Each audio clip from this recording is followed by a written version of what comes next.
Saya memutuskan untuk memberlakukan PPKM darurat sejak tanggal 3 Juli hingga 20 Juli 2021. Dan mempertimbangkan perkembangan beberapa indikator kasus pada minggu ini, pemerintah memutuskan untuk melanjutkan penerapan PPKM level 4 dari tanggal 3 sampai dengan 9 Agustus 2021 di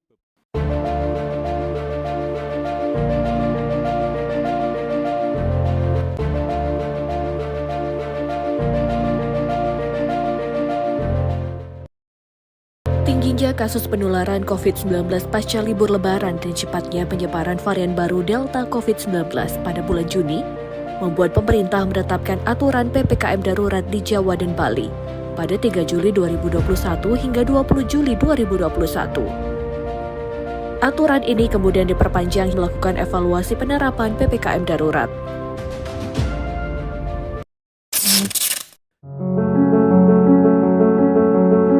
PPKM membatasi pergerakan masyarakat untuk menahan pertambahan jumlah masyarakat yang terpapar dengan hanya memperbolehkan sektor esensial dan sektor kritikal yang beraktivitas.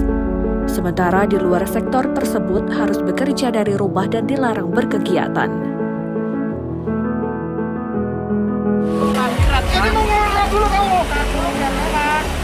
Tidak mudah menahan masyarakat untuk bekerja dari rumah, sementara kebutuhan ekonomi mendesak dan semakin sulit dicari.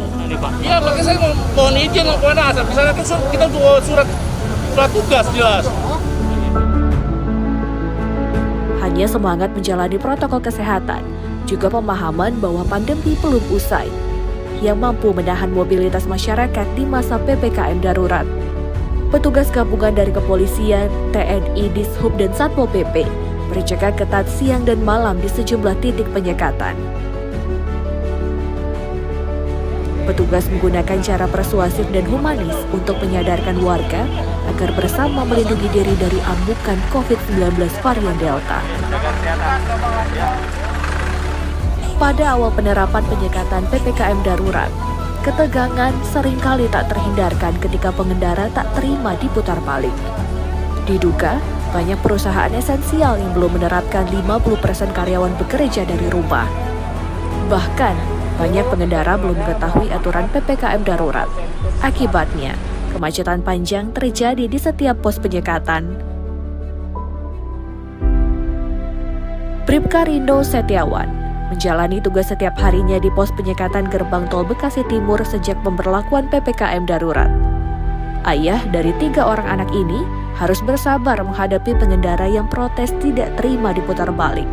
Bribka Rindo tetap semangat menjalani tugas demi kesehatan bangsa, meski tak jarang kelelahan dengan potensi besar tertular COVID-19 yang mengintai.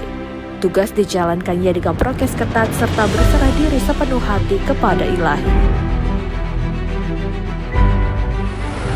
Ya, kita harus sabar dan humanis dalam menghadapi pertanyaan-pertanyaan masyarakat tentang PPKM darurat, ya, agar lebih jelas untuk dilaksanakan. Ya, keluarga saya pastinya khawatir dengan kondisi saat ini di lapangan karena situasi masih ada pandemi. Yang kedua, pesannya ya harus menjaga kesehatan dengan minum vitamin, pola makan yang teratur, dan istirahat yang teratur. Perlindungan dan penjagaan dari bahaya COVID-19 tidak hanya dilakukan oleh Bribka Rindo. Kasat Lantas Bekasi Kota AKBP Agung melakukan swab antigen rutin untuk seluruh anggota yang bertugas sebagai bentuk antisipasi dan perlindungan diri agar tidak terpapar ketika berada di pos penyekatan. Kalau kekurangan ada karena memang ada yang sakit, tidak mungkin tidak ada yang sakit. Tapi alhamdulillah masih bisa kita atasi. Menjaga pos-pos penyekatan dan menahan mobilitas warga sangat penting, namun kepolisian tak berhenti di situ. Berbagai cara dilakukan untuk menjaga masyarakat. Salah satunya dengan menyisihkan sebagian gaji anggota Polri untuk memberikan bantuan sosial berupa sembako kepada warga yang menjalani isolasi mandiri dan warga yang terdampak secara ekonomi. Bantuan sosial juga diberikan berupa kitab suci Al-Quran dan Iqra untuk anak-anak terdampak pandemi COVID-19 saat mereka merasa jenuh harus belajar dari rumah. Kami berharap kerja keras kami membuat Indonesia segera terbebas dari pandemi COVID-19 dan Indonesia kembali pulih. Namun, kerja kepolisian membutuhkan dukungan masyarakat luas hingga pandemi COVID-19 berakhir.